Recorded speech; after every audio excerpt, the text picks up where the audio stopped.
北欧の海を拠点に8世紀末から11世紀にわたりヨーロッパの歴史を揺るがした存在、それがバイキング、あるいはバイキングです。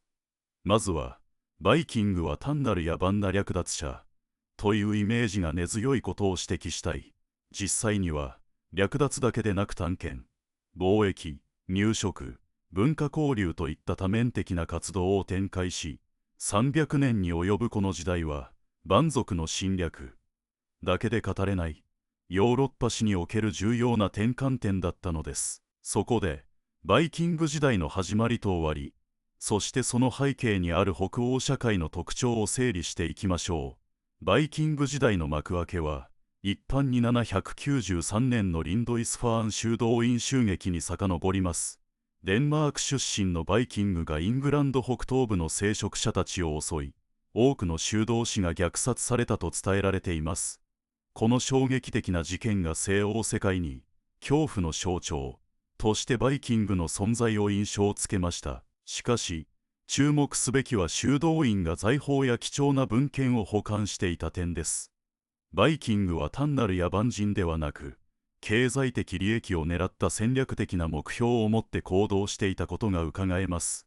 この事件を皮切りに、バイキングの活動は北海から大西洋、さらには地中海にまで広がっていきました。一方、バイキング時代の終焉は1066年のスタムフォード・ブリッジの戦いで象徴されます。ノルウェー王ハーラル3世がイングランド軍に敗北し、バイキングの軍事的拡大は事実上止まりました。時代は終わっても影響は残り、特にノルマン、コンクエストを通じてイングランド王朝の交代にまでつながります。すなわち、バイキング時代は、軍事的な略奪の時代から、定住と同化の時代へと移行したと言えるのです。この転換はキリスト教の需要とともに進行し、北欧社会がヨーロッパの一員として組み込まれていく過程でもありました。次に北欧社会そのものを見てみましょう。スカンジナビア半島は緯度が高く、冬は長く、農地は限られています。そのため、若年層が海外へ進出することが奨励される社会構造が形成されました。さらに、フィヨルドや無数の島々が点在する地形は海上交通の発達を必然にしました。こうした地理的、気候的条件が、バイキングたちの航海技術と船舶技術の革新を促したのです。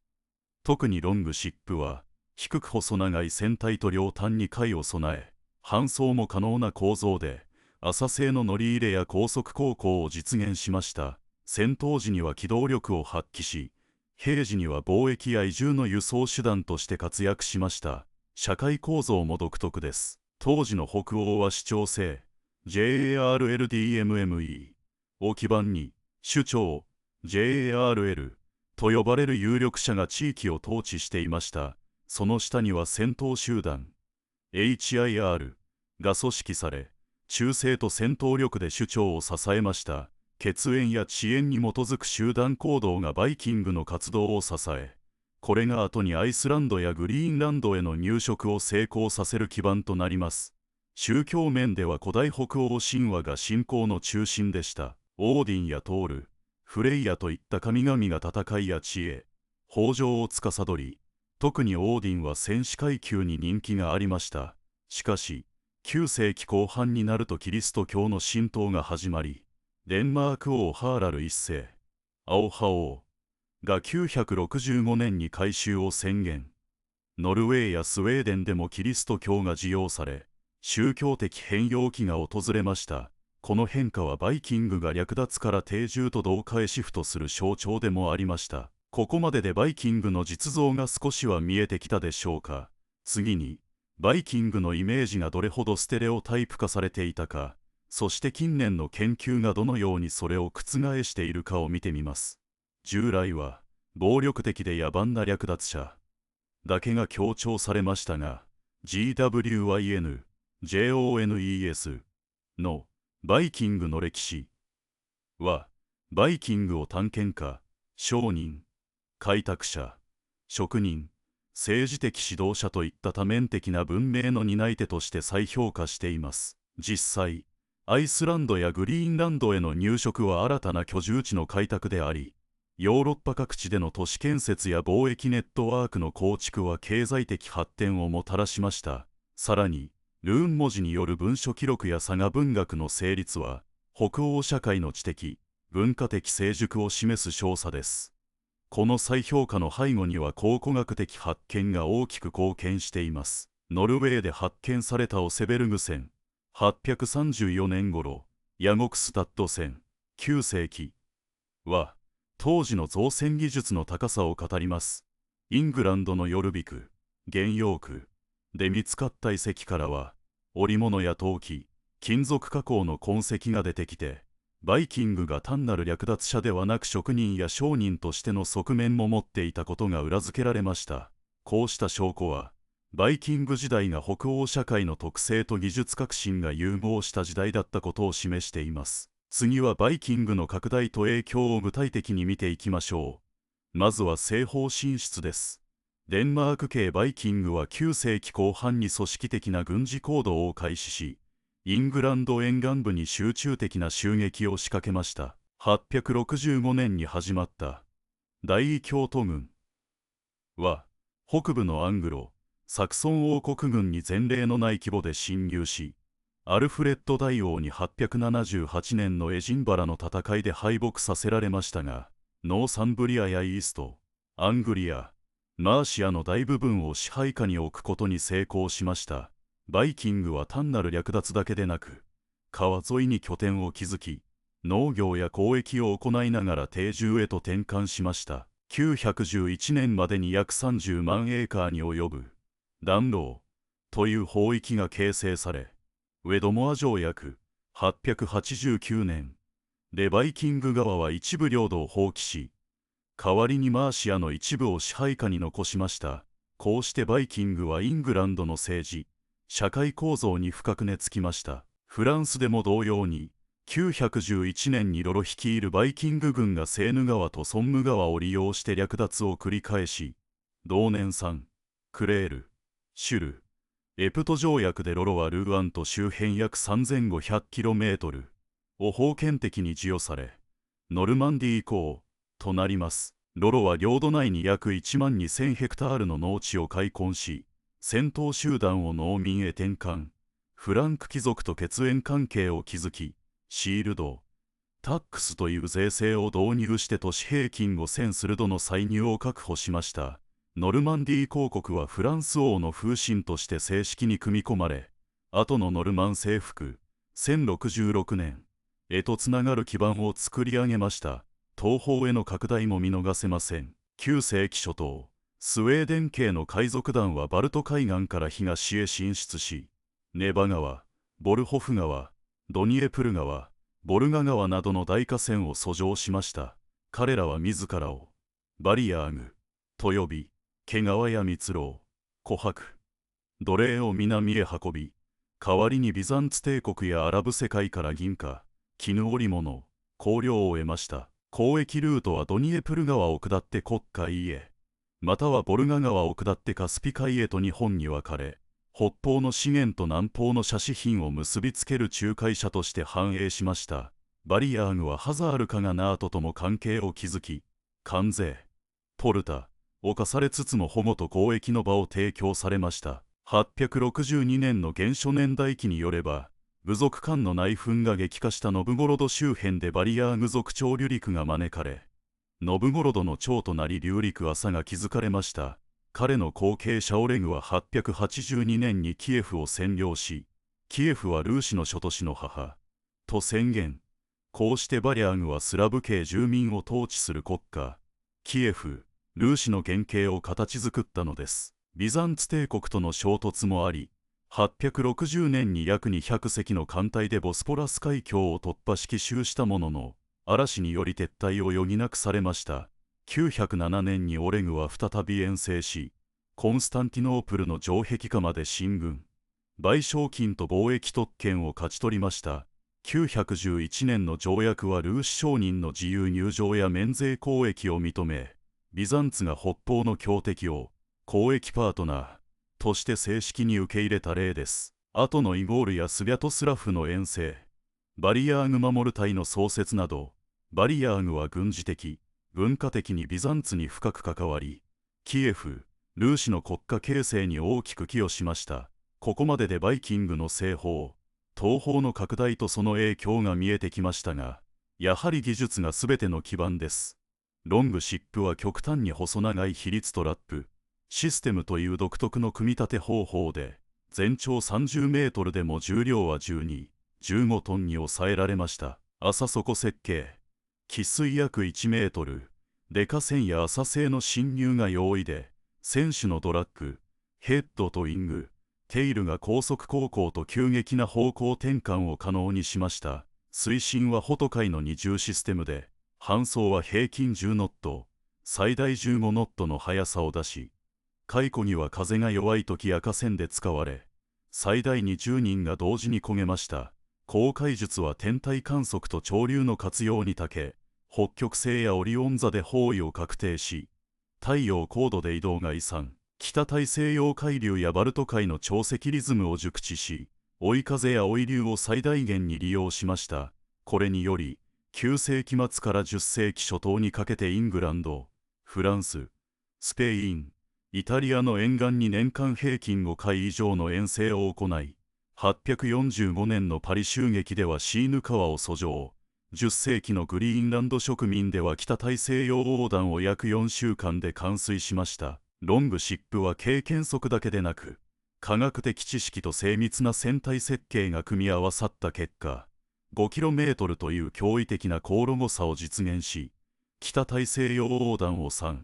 4日で終えることさえ可能にしたのです。この技術と航海術があってこそ、バイキングは西方でイングランドやアイルランドに影響を与え、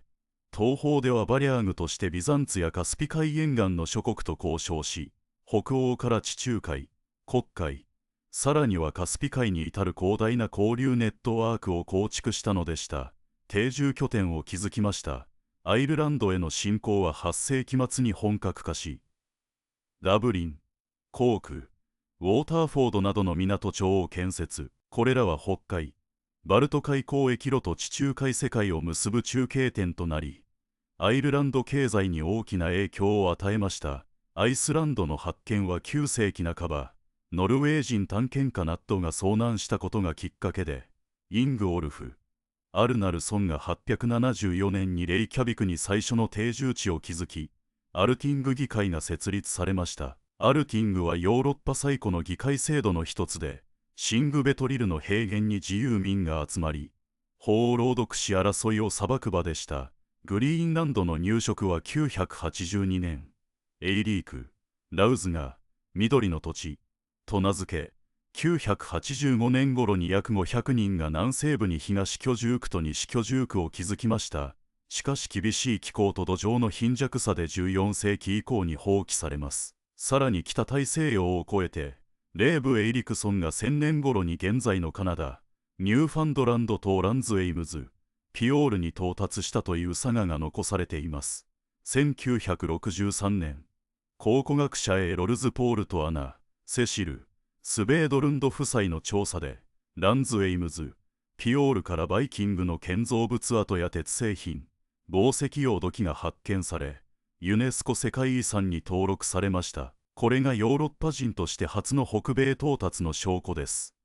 バイキングの経済的変容も見逃せません。銀は交易の中心で、北欧での富と地位の象徴でした。銀の首飾りや腕輪は墓から多数出土し、貨幣としての機能も果たすようになり、物品経済から貨幣経済への移行を促しました。エデビーはバイキング時代に北欧と大陸を結ぶ重要な貿易ハブで、銀貨の表量取引が行われました。ドナウ川流域のバリアーグからギリシャへ、ロはキエフ大公国を経てビザンツへと続き、北欧の銀や毛皮が南方の写真品と交換されました。アラブ世界との交易でもディナールが流通し、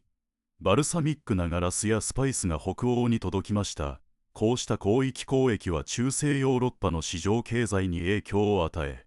封建的な土地所有中心の経済から商業中心の市場経済への転換を促しました。法制度の面でもバイキングは革新をもたらしました。ウルフ・ローとアウルナルソンが提案した成分法、グリームニル法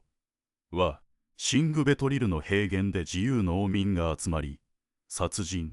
財産、結婚に関する規範を体系化し、首長の朝廷から法律下の朗読へと移行させました。ノルウェーの GULATING 議会も同様に自由農民が討議し裁定する場として機能し、部族間の紛争を法の枠組みで処理しました。これらは後のマグナカルタや近代憲法の法画として評価されます。宗教的には、デンマーク王ハーラル一世がキリスト教へ改宗し、トールのハンマーの象徴を石碑に刻むなど、古い信仰と新しい教えの妥協を図りました。ノルウェーのオーラブ一世は強制改宗を推進し、清志オーラブ伝は英雄的な予言と奇跡を語り、神話とキリスト教の融合を進めました。教会の彫刻には世界中ユグドラシルやウルブエイムの竜が描かれ、古代神話がキリスト教の教えと共存したのです。サガ文学とエッダは、アイスランドの写本を通じて北欧神話を後世に伝えました。コエッダと三文エッダは、世界中ユグドラシルやラグナロクの予言を通じて、勇気、名誉、再生のテーマを語ります。スノッピ、ストゥルルソンはキリスト教徒向けに三文エッダを書き、神々の系譜としの技法を整理し、文化的アイデンティティを文字に残しました。このように、神話、言語、法制度は相互に交差し、ヨーロッパの地図に新たな筋書きを加えていったんです。言語的影響も大きく、コノルド語の語彙は英語やフランス語に浸透しました。SK が SKY に、KNIFR が KNIFE に、エッグがエッグ、LG がローに、SARS デーがトールの名から来たように、日常語に北欧の痕跡が残っています。ノルマン征服後、ノルド由来のカタリ軍がイングランドの法制度や行政用語に組み込まれ、バイ、ローといった合成語が生まれました。アイスランドのアルティングは最古の議会として法の公的討議の理念を育み、スウェーデンやノルウェーの地方議会制度にも影響を与えました。しかし、バイキング研究は資料の偏りという課題に直面しています。フランク王国やアングロサクソン、アイルランドの修道院文書はバイキングを神の罰を受けた異教徒の侵略者と描き、経済的動機や入植意図をほとんど言及しません。一方、イスラム世界の記録は商人としての姿を描くものの、個人の旅行記に過ぎず全体像は不十分です。北欧地震のルーン碑文は墓碑や記念碑が中心で、日常生活を伝える資料は少ないです。佐賀は13世紀以降に交渉が文字化されたもので、歴史的事実との乖離が指摘されています。19世紀のロマン主義や20世紀のナチス利用など、イデオロギー的解釈も影響しています。考古学は木造以降の保存が難しく、DNA 研究は遺伝子構成の変動を示すものの、民族概念の定義が変わりやすいため慎重な解釈が必要です。それでも、近年のクロスディシプリン的アプローチが進んでいます。考古学、歴史学、人類学、DNA 研究を組み合わせ、マイノリティ視点を取り入れることで、バイキングの全体像が徐々に明らかになっています。例えば、コペンハーゲン大学のバイキング DNA プロジェクトは、デンマーク人の遺伝子構成を解析し、人口移動のパターンを示しました。ロスキルで、フィヨルドで発見されたスキャールドゥ線のように、例外的に保存状態の良い遺物が技術や生活様式を教えてくれます。バイキングの遺産は現代にも色濃く残っています。19世紀の北欧民族意識の高まりは、ノルディック、ルネサンス、およびバイキングが国家プロジェクトとして研究されました。ヘンリック、イプセンやワーグナーはバイキングの倫理観や神話を作品に取り入れ、ロマン主義と結びつけました。21世紀に入ると、テレビドラマ、バイキングやバイキング、バルハラがバイキングを多面的に描き、ゲーム、ASSASSIN、S、CREED、VALHALLA や、ゴッド、オブ、ウォーがその世界観を体感できる形で提供しています。日本でも、フィンランド、サガやアニメ、ライトノベルで北欧神話が再解釈され、バイキングはポップカルチャーの主役となっています。観光面でも、デンマークのリベ、バイキングセンターやノルウェーのオスロ、バイキング船博物館は、復元されたバイキング村や船舶を展示し、来訪者が実際に衣装を着て弓矢や剣の訓練を体験できます。ノルウェーのスタバンゲルで毎年開かれるバイキングフェスティバルは、数千人が時代交渉に基づいた衣装で集い、戦闘の再現や工芸の実演を行い、地域の観光収入と歴史的誇りを高めています。スウェーデンのビル解析は世界遺産として保護され、銀貨やガラス玉が出土し、東方交易の中心地であったことが証明されています。アイスランドでは佐賀文学の復興が進み、現代小説や映画で佐賀が再解釈され、レイキャビクのバイキングフェスティバルでは佐賀朗読や料理が振る舞われ、観光客と地元住民が歴史を体感しています。さらに、スポーツやファッション、音楽でもバイキングは生き続けています。アメリカ NFL のミネソタ、バイキングスは北欧移民のアイデンティティを象徴し、ユニフォームには核兜や船がデザインされています。トールのハンマー、ミョルニルのペンダントやオーディンのカラスをモチーフにしたアクセサリーはファッションアイテムとして世界中で人気です。ノルウェーのバンド ENSLAVED や WARDRUNA はバイキング神話をテーマにした楽曲を発表し、伝統楽器と現代サウンドを融合させたバイキングメタルというサブカルチャーを築いています。結局、バイキングが今も魅力的なのは、彼らが持つ二面性にあります。略奪と暴力のイメージと、探検と交易の先駆者としての側面が同居しているからです。この曖昧さが創作物に多様な解釈を可能にし、現代のグローバル化と移動、適応の象徴として受け入れられています。北欧諸国はバイキングの勇敢さや独立心を現代の福祉国家や持続可能性と対比させ、国民のアイデンティティを多層的に構築しています。バイキングは過去の遺物ではなく、現代文化、政治において生きているシンボルとして機能し続けているんです。バイキング時代は西暦800年頃に始まり、リンドイスファーン襲撃を出発点に、デンマーク、スウェーデン、ノルウェーの核王国から派遣された武装集団がブリテン諸島、フランス沿岸、イタリア北部、黒海まで波状的に進出し、交易拠点や植民地を築きました。ロングシップと高度な航海術が物流網の核となり、北欧産の金属製品や毛皮が中央、南欧へ流れ込みました。政治的にはイングランドのデーン王国やフランス北部のノルマン公国が既存の王権構造を変容させ、キリスト教の布教とともに社会秩序が安定化しました。文化的には装飾芸術や文字、佐賀文学が大陸と交流し、宗教的には北欧神話とキリスト教が融合していきました。こうした多層的プロセスが中世ヨーロッパの政治地図を塗り替え、後世の封建社会の土壌を形成したわけです。今後の研究課題は、港湾施設と内陸交易路の考古学的解析、北欧系支配者が導入した法制度と現地慣習の相互作用、宗教的シンボルと芸術様式の混合が地域社会に与えた影響の形態学的研究です。これらのアプローチが進めば、バイキングが単なる略奪者ではなく、ヨーロッパ全体の社会構造変容に寄与した歴史的主体であることがさらに具体的に示されるでしょう。これまでの流れでバイキングの全貌を追ってきましたが、次に皆さんの耳にバイキングの名前が響いたとき、単なる野蛮な海賊というイメージではなく、高度な技術と知恵で海を支配し、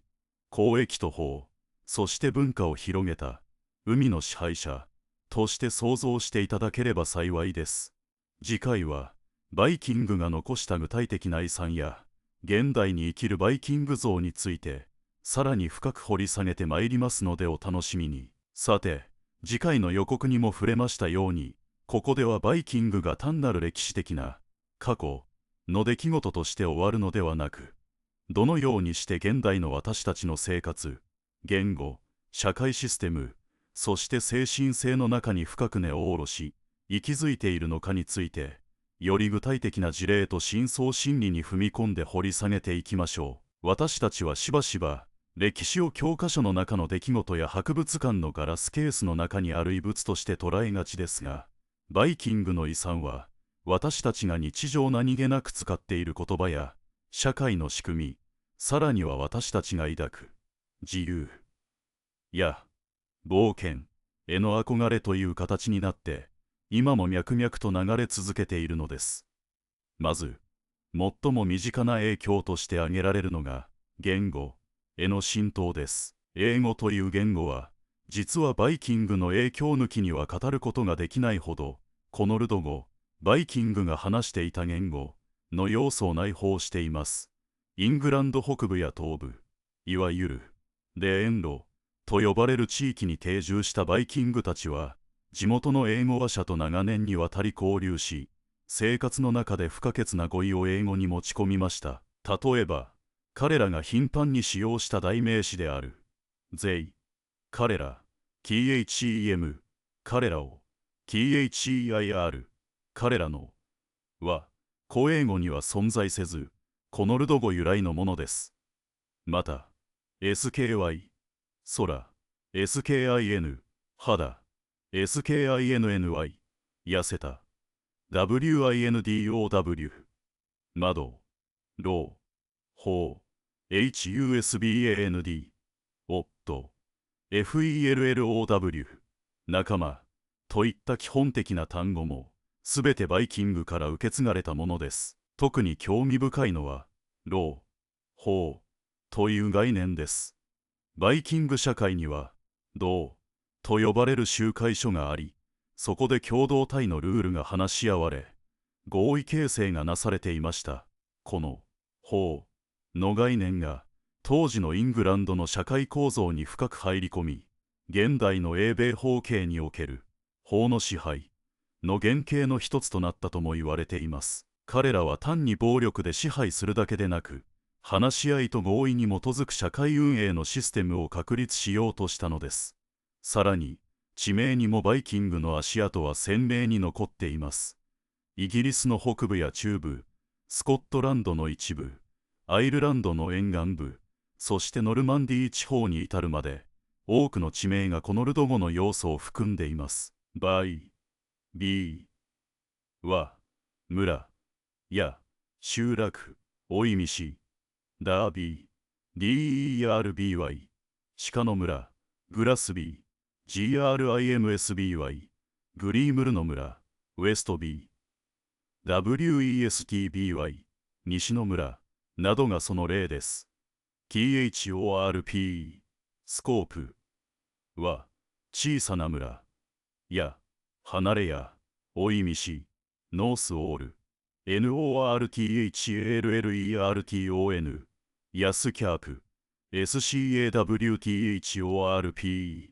などに名を残しています。また、WICK、ウィックは、ワン、や、入り江、FLEET、フリートは、小川、や、港を指し、リーズ、LEEDS、やヨーク、YORK の周辺にはこれらに由来する地名が多数存在します。これらの地名は、単なる地理的な標識ではなく、数百年前にバイキングが定住し、農業を営み、コミュニティを形成したという歴史の証人です。彼らが略奪者として一時的に現れたのではなく、土地に根を下ろし、名前を残すほどに定着し、やがて現地の文化と融合していった過程を、これらの地名は静かに、しかし力強く物語っています。言語や地名に次いで、バイキングの精神性が現代社会に与えた影響として無視できないのが、探検精神と適応力の象徴としての役割です。バイキングたちは、未知の海へ向かう際、星の動き、波の色、鳥の飛び方、風の向きなど、自然のあらゆるシグナルを読み取ることで、正確な航海を可能にしました。彼らはコンパスや精密な海図を持たない時代において、経験と観察力、そして大胆な決断力によって、大西洋を横断し、北米大陸のニューファンドランド、フィンランド、に到達した最初のヨーロッパ人となりました。この未知への挑戦と環境への適応という精神は、後の大航海時代におけるクリストファー・コロンブスやバスコ・ダ・ガマの航海者たちにも受け継がれ、現代のグローバル社会におけるイノベーションや起業家精神の原型としても捉えられています。現代のビジネスシーンやテクノロジー業界でバイキングの精神が称賛される理由もここにあります。不確実な状況下でも冷静に判断を下し、限られた資源で最大の成果を上げ、新しい市場、未知の海を開拓する姿勢は、まさにバイキングの生き方そのものだからです。また、バイキングの社会構造や家族観も、現代の北欧社会、ひいては世界的な価値観の形成に大きな影響を与えています。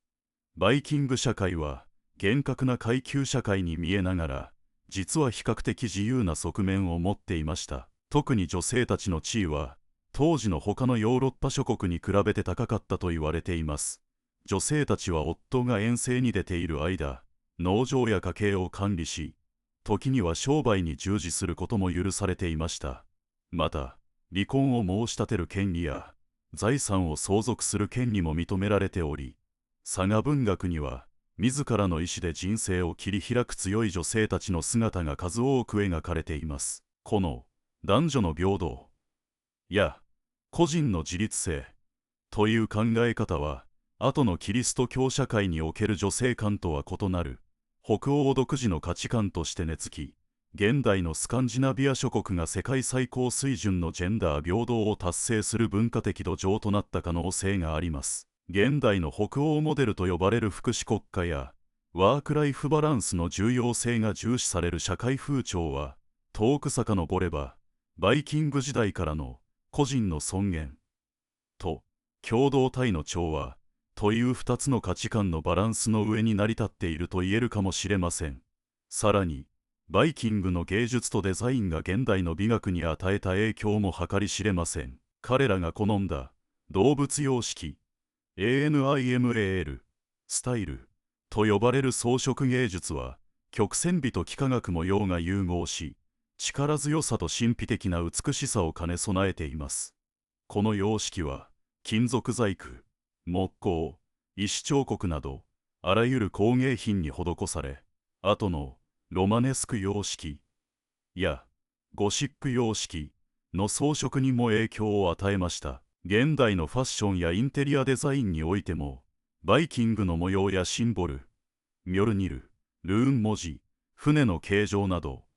は、単なるオリエンタルな装飾としてではなく、力強さや自然との調和を表現するモダンなデザインとして再評価されています。北欧デザインのシンプルで機能的、かつ温かみがあるという特徴の背景には、バイキング時代から受け継がれた自然素材を大切にし、実用性を重視する精神が流れているのです。宗教的な側面においても、バイキングの遺産は興味深い形で現代に息づいています。彼らが信仰していた北欧神話の神々、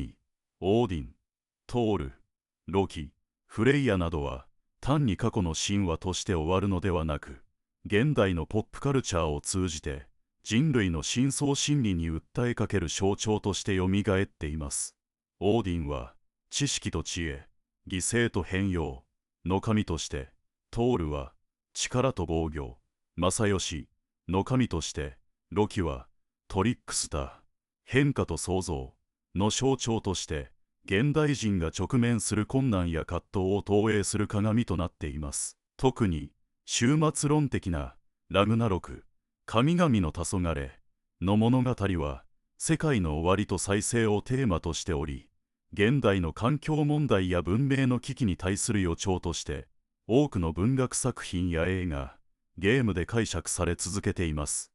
このように、バイキングの神話は、単なる迷信ではなく、人間の本質的な問いに対する回答を試みる哲学的な物語として、現代社会において新たな意味を見出されているのです。また、バイキングの法と正義の概念は、現代の司法制度にも間接的な影響を及ぼしています。前述の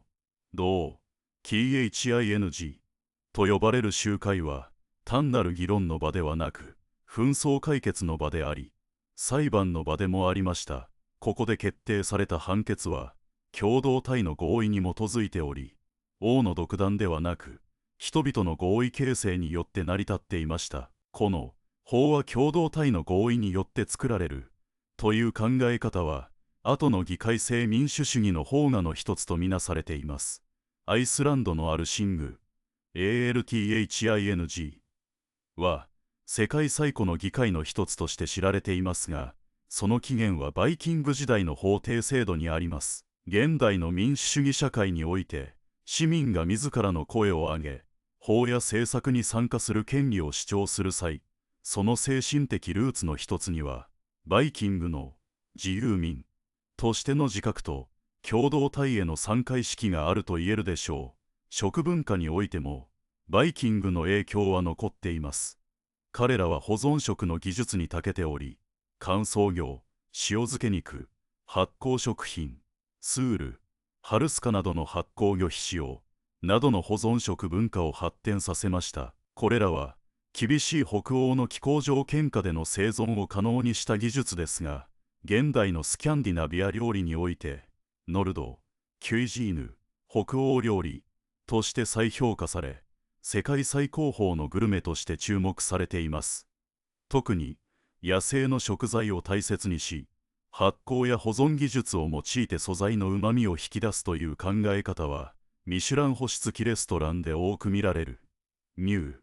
ノルディック、キュイジーヌの哲学に通じます。バイキングの食文化は単なる飢えをしのぐためのものではなく、自然と共存し、季節の移ろいをスポーツやレクリエーションの分野でもバイキングの伝統は息づいています。アイスランドやノルウェー、スウェーデンなどでは伝統的な力比べや武芸の競技が今も盛んに行われています。レスリング、投げ技、斧投げ、弓矢競技などはバイキング時代の戦闘技術や訓練が現代のスポーツとして体系化されたものです。またバイキング船の復元プロジェクトや伝統的な航海技術を用いた遠征は単なる観光行事ではなく、歴史の再体験を通じた教育的なプログラムとして多くの若者や研究者に参加されています。これらは過去の技術や精神を学ぶだけでなく、チームワーク、リーダーシップ、自然との対話といった現代的なスキルを養う場としても機能しています。さらにバイキングの多文化共生の実践も現代のグローバル社会にとって重要な示唆を与えています。バイキングたちは広大なヨーロッパ各地に進出し、現地の文化と衝突しながらもやがて融合していきました。イングランドではキリスト教を受け入れ、フランスではノルマンディー公国を築いてフランス文化と融合し、東欧ではキエフ、ルーシの支配層となり、東欧文化と融合しました。彼らは自らの文化を他者に押し付けるだけでなく、相手の文化を吸収し、新たな文化を創造する柔軟性を持っていました。この多文化共生のモデルは、現代の移民社会や多国籍企業が直面する課題に対する一つの解決策として、歴史家や社会学者によって研究されています。バイキングの歴史は、異なる文化が衝突し、対話し、融合していくプロセスの典型例であり、現代の多文化主義やグローバル市民という概念の先駆けとも言えるでしょう。最後に、バイキングの遺産が現代のアイデンティティ、形成にどのように関わっているかについて、もう少し深く考えてみましょう。バイキングの時代は、北欧諸国にとって単なる過去の栄光ではなく、現代の国家アイデンティティの核をなす重要な要素です。デンマーク、スウェーデン、ノルウェー、アイスランド、一部といった北欧諸国は自国の歴史においてバイキング的を黄金時代として位置づけ、その勇敢さ、探検心、独立心を国民の精神として継承しています。これはナショナリズムの孤児としてだけでなく、現代の社会課題に対する解決のヒントとしても機能しています。例えば、バイキングの持続可能性への取り組み、自然資源の賢明な利用、地域コミュニティの結束は、現代の環境問題や社会分断に対する解決策として再評価されています。また、バイキングの平等主義や個人の尊厳という価値観は、北欧諸国が誇る福祉国家モデルや高い幸福度を誇る社会構造の精神的基盤となっています。バイキングのイメージは、かつては野蛮な海賊としての側面が強調され、ヨーロッパ諸国からの迫害や偏見の対象となりました。しかし、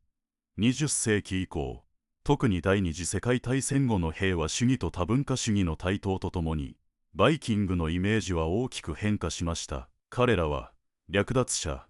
から探検家、商人、法制定者、文化の架け橋として再解釈されるようになり、その多面性が評価されるようになりました。この変化は、現代社会が多様性と包括性を重視する価値観へとシフトしたことを反映しており、バイキングの歴史は現代社会の価値観の変化を映し出す鏡としても機能しているのです。さらに、バイキングの研究は単なる歴史学や考古学の分野を超えて、遺伝学、言語学、人類学、環境科学など、学際的なアプローチによって急速に進展しています。最新の DNA 解析技術により、バイキングの血統が現代のヨーロッパ人、そして北米の人々にどの程度受け継がれているかが明らかになりつつあります。また、気候変動の研究においても、バイキング時代の気候変動、小氷期への移行などが、彼らの移動や定住、さらには文明の攻防にどのように影響したかが研究されています。これらの学際的な研究は、バイキングを単なる過去の人類ではなく、現代の地球規模の課題、気候変動、人口移動、感染症などを理解するための重要なケーススタディとして位置づけています。バイキングの遺産は、私たちが住む世界を形作る多くの要素に深く関わっています。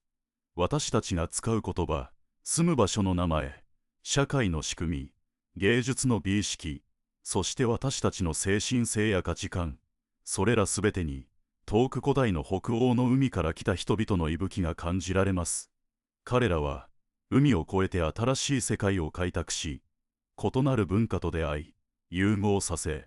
ヨーロッパの歴史を大きく変容させました。そして、その影響は1000年を超えた現代においても、形を変えながら、私たちの生活の中に息づいています。次回の回では、バイキングが残した具体的な遺産をより詳細に探り、現代の私たちがどのようにして彼らの精神を継承し、未来へとつないでいくことができるのかについて、さらに深く考察していきます。特に、バイキングの適応力と創造性が現代のデジタル社会やグローバル化の波の中でどのように生かされるべきかについて具体的な事例をお伝えする予定です。バイキングの時代は決して遠い過去の出来事ではなく、私たちの現在と未来を照らす光としてこれからも語り継がれていくでしょう。さて、ここまでバイキングの多面的な影響について詳しく見てきましたが、最後に一つ非常に重要な視点について付け加えておきたいと思います。それは、バイキングが変容の象徴であるということです。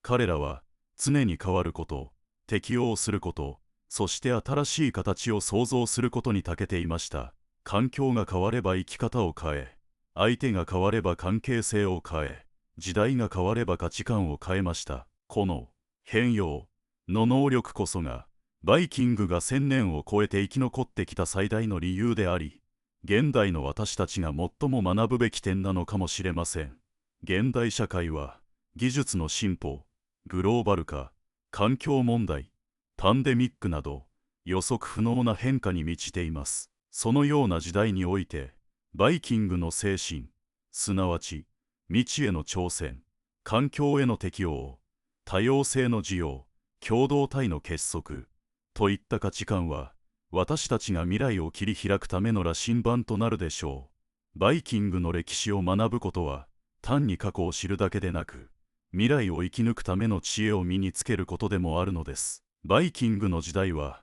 ヨーロッパの地図を塗り替えただけでなく、人類の歴史そのものを動かした重要な転換点でした。彼らが残した遺産は、単なる遺物や物語ではなく、現代の私たちの生活、文化、思想に深く根ざした生きた歴史です。これからも、バイキングの物語は、新しい解釈と発見によって、さらに豊かに、そして力強く語られていくことでしょう。私たちがバイキングの名を聞くたびに、単なる野蛮な海賊ではなく、海を支配し、文化を広げ、未来を切り開いた海の支配者としての姿を思い浮かべることができれば、それはバイキングの精神が現代においても確かに生きている証拠と言えるのです。では、次回の回では、さらに具体的なエピソードや、バイキングの技術や文化が現代のどのような分野で応用されているかについて、より詳細に掘り下げていきたいと思います。バイキングの遺産が、現代社会の課題解決にどのように貢献できるのか、そして私たちがどのようにして彼らの精神を継承し、未来へとつないでいくことができるのかについて、一緒に考えていきましょう。バイキングの時代は、決して終わっていません。それは、私たちの心の中で、そして現代社会のあらゆる場所において、新たに生まれ変わり、輝き続けているのです。現代において、バイキングの技術と知識がどのように再評価され、新たな形で応用されているかについて考えるとき、特に注目すべきなのが彼らの航海技術と造船技術です。バイキング、ロングシップは、当時としては驚異的な性能を持ち、浅瀬でも航行でき、遠洋横断も可能な二重目的設計でした。その流線形の船体、中央に配置された帆、そして左右均等に並べられたオールは、風向きや海域に応じて柔軟に対応できる画期的な設計でした。近年、ノルウェーやデンマークの研究機関では、この古代の設計をもとにした、バイキング、リメイク船を建造し、実際の航海を行うプロジェクトが進められています。例えば、ドレイバー号と呼ばれるレプリカ船は、北大西洋をノルウェーからカナダまで実際に航行し、バイキングがいかに正確なナビゲーション能力を持っていたかを実証しました。こうした実証実験は、古代人の科学的理解がいかに高度であったかを示すだけでなく、現代の持続可能な輸送手段のアイデアとしても注目されています。木材と自然エネルギーのみで長距離移動が可能なバイキング船の概念は、化石燃料依存からの脱却を目指す現代社会にとって重要なインスピレーション源となっているのです。さらに、バイキングの法律意識や合議制の伝統は、現代の民主主義の原点を探る上で極めて興味深い視点を提供します。アイスランドのアルシング ALINGI は、世界最古の国会とされる議会であり、西暦930年に設立されました。ここでは、自由民が集まり、法の解釈や争いの裁定を行いました。裁判は屋外で行われ、特定の岩や石が発言台として使われ、すべての決定は合意に基づいて下されました。このような制度は、当時のヨーロッパにおける絶対王政とは一線を画すものであり、個人の権利や言論の自由という現代的価値観の萌芽とも言えるでしょう。実際、現代のアイスランド人はこの伝統を誇りとしており、自国憲法全文にもこの古代の議会の精神的遺産が記されています。バイキングの法制度は、単なる過去の遺物ではなく、現代の民主主義の源流として生まれ変わり続けているのです。現在の議会も同じ地で活動を続けています。このように、バイキング社会には、権力の分散と参加型ガバナンスの要素がすでに存在していたのです。21世紀のデジタル民主主義や市民参加型政治の模索において、こうした古代の知恵が再評価され始めています。オンラインでの合意形成プラットフォームや、ブロックチェーンを活用した透明性のある意思決定システムの設計にも、バイキングの合議文化から学ぶべき点は少なくありません。また、バイキングの精神は、現代の教育現場でも取り入れられつつあります。北欧諸国では、バイキング、エデュケーションと呼ばれる体験型学習プログラムが小中学校で導入されています。子どもたちは、古代の道具を使い、火起こしから食料調達、木工、航海術までを実際に体験します。これにより、問題解決能力、チームワーク、環境への感受性が育まれるとされています。特に注目されているのは、失敗を恐れず挑戦する姿勢、つまり、未知への前向きな冒険心の寛容です。これは、現代の過剰な正解思考やリスク回避傾向に対するアンチテーゼとして機能しており、教育者たちの間で高い評価を得ています。ノルウェー教育省は、バイキング的思考、ADAPTABILITY、RESILIENCE、INITIATIVE、適応力、回復力、主体性というフレームワークを提唱し、これからの時代を生き抜くための革新的能力として位置づけています。このように、バイキングの遺産は、単なる過去の物語ではなく、気候変動、民主主義の進化、教育改革といった現代の重大な課題に対して、具体的なヒントを投げかけています。彼らが残したのは、金銀の宝物や豪華な墓だけではありません。むしろ、それ以上に貴重なのは、変化を受け入れ、それを力に変える知恵と、共同体の絆を基盤とした持続可能な生き方なのです。私たちは今、バイキングの船出の精神をデジタル海洋やグローバル社会という新しい大海原に向けて再び帆を上げる時を迎えているのかもしれません。さらに、バイキングの社会構造における女性の役割は、当時のヨーロッパ全体と比較しても驚異的に前衛的でした。考古学的発掘によって、北欧の墓地から発見された女性の遺骨には、剣や斧、航海用のコンパスのような磁石機、さらには船の部品が一緒に埋葬されていた事例が次々と確認されています。かつて、戦士の墓とされてきたこれらの墓は、近年の DNA 分析と道具の配置の再評価により、実際には女性が戦士であり、航海の指揮を執った女戦士 SHIELDMAIDENS のものである可能性が高まっています。アイスランドの古文書エイリクス・サガには、戦場で敵を倒し、船を率いて新土地を探求した女性戦士ガルダル・オドドゥルの記述が残されており、単なる伝説ではなく、当時の社会で実際に存在した人物として認識されていたことがわかります。女性は単に家庭を守る存在ではなく、交易路の管理、植民地の建設、法的交渉、さらには軍事指揮までを担う多面的リーダーでした。北欧の法典、グリーンランド法には、女性が財産を所有し、離婚を申し立て、裁判で証言する権利が明記されており、これは同時代の西ヨーロッパでは考えられないほどの法的自由を保障していました。このような社会的自由は、バイキングの移動性と開拓精神と深く結びついています。